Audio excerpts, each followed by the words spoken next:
Exodus chapter 1.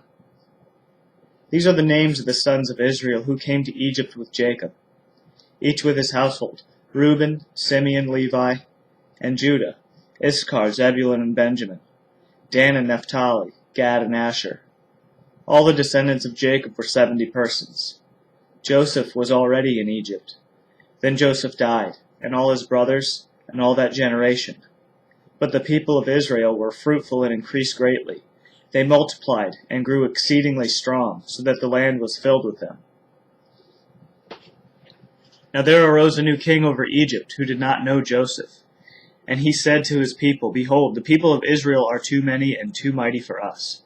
Come, let us deal shrewdly with them, lest they multiply, and, if war breaks out, they join our enemies and fight against us, and escape from the land. Therefore they set taskmasters over them, to afflict them with heavy burdens. They built for Pharaoh store cities, Pithom, and Ramses. But the more they were oppressed, the more they multiplied, and the more they spread abroad. And the Egyptians were in dread of the people of Israel.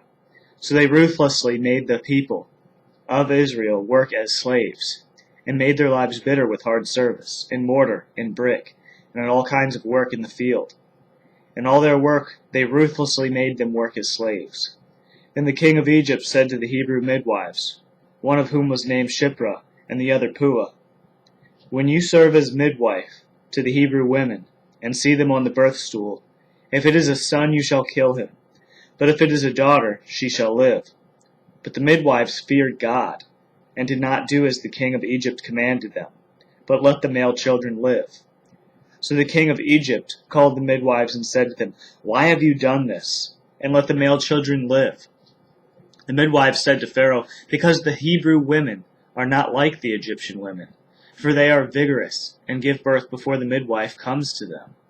So God dealt well with the midwives, and the people multiplied and grew very strong.